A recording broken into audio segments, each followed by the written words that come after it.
Have you lodged your Australian partner visa and now find yourself stuck in the never-ending waiting game? You've submitted everything, received your RFI, and then silence. No email. No IMI account status change. Just the sound of you refreshing the page and losing your mind a little more every day. You're not alone. Thousands of partner visa applicants are going through the same thing right now. And many of them are starting to wonder, what's going on? Why are partner visa grants moving slower than a koala crossing the road? And more importantly, could Australia's upcoming election be causing this delay? Let's break this down because it's not just one reason. It's a cocktail of bureaucracy, policy, election vibes, and possibly a few government coffee breaks. First off, the volume of applications has skyrocketed. Ever since the COVID border chaos settled down, partner visa lodgements have been coming in fast and furious. People separated by borders are finally reuniting. Lovers across continents are now submitting applications in hopes of building a life in Australia. And with love comes paperwork. A lot of it. The Department of Home Affairs is reportedly working through a huge backlog of partner visa applications. That alone can cause significant delays. But here's the kicker. Even those who lodged in early 2024 and already received their RFIs in just a few months are still waiting without any grant decision. That's where the confusion and frustration start. Usually, receiving an RFI means your file has been picked up and is being assessed. For many, that's a hopeful sign. But in recent months, people are getting their RFIs quickly and then nothing happens. No grant. No second RFI. Just eerie silence. Now let's talk about elections. You may be thinking, what does politics have to do with my love story? Well, apparently everything. Australia is in an election phase, and whether it's a federal election or even a looming reshuffle, departments like Home Affairs go into what's called a caretaker mode. During this time, the government avoids making big decisions or changes that could be seen as politically motivated. That includes sensitive matters like immigration. When departments are in this caretaker mode, visa grants tend to slow down, not officially of course. You won't find any announcement saying, due to the election we're pressing pause. But many applicants and even migration agents have noticed this pattern. Around election periods, grants drop. Processing slows. Decisions get postponed. It's like the entire visa system goes on an unplanned vacation.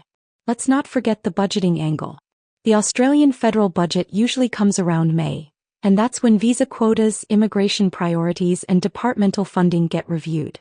Until then, the Department of Home Affairs might be carefully rationing the number of visa grants they issue. Why? Because they don't want to blow the annual visa cap before the budget is even confirmed. So even if your application is decision-ready, it might be sitting on a metaphorical shelf, waiting for a green light after the budget is announced. This explains why in partner visa groups online, we're seeing a strange pattern. Lots of people lodged in early or mid-2024. Many received their RFIs fairly quickly, sometimes within 2 to 3 months. That's usually a good sign. But then the trail goes cold. They've done their medicals, uploaded police checks, uploaded every chat, video call, and shared electricity bill from the past 2 years. Still no grant. Meanwhile, only a few people report getting their visa granted. The approval rate feels like a dripping tap. One lucky person here, another there, but the majority still stuck.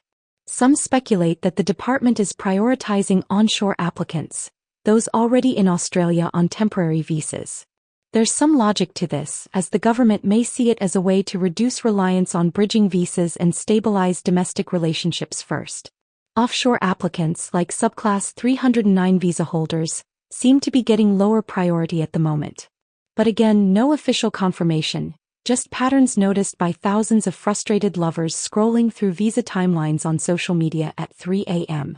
Another factor might be internal reshuffling.